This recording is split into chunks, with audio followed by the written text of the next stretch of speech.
lang people sa Philippines na morning kinabuhi na mo diri sa US. Oh, trabaho, sakit kamot.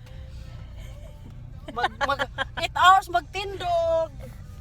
Nya inigawas abi na mo ka ng alimuot, porti na yung kuruga kurug pastang tingog. Pataka man kag kuan oy sa tawagan ni Unsa di ay?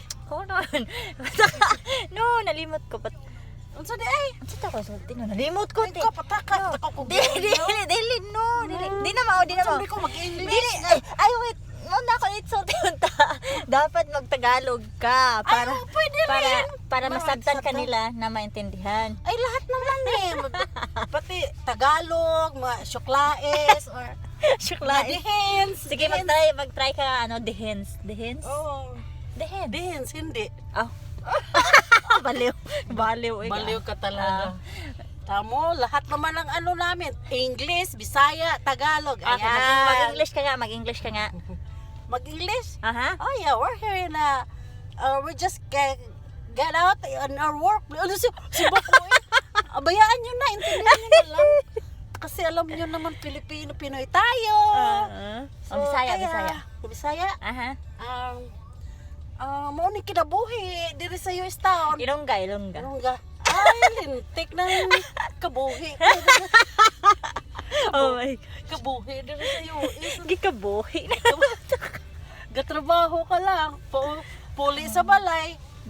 Tulog. Tapos, ayaw na naman. Trabaho na naman. Italian. Oh, Italian.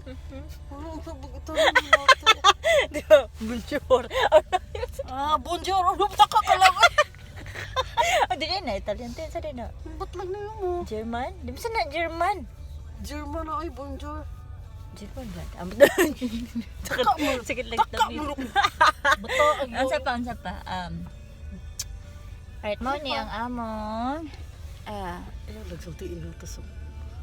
mo ni ang among parkingan. Nandito kami sa parking lot. Galing pa kami sa trabaho, loob, labas. Tapos trabaho. Ginaw na, maginaw. Tugnaw. Oh, maginaw. Very tugnaw. Tugnaw na maginaw. Maginaw nga no, tugnaw.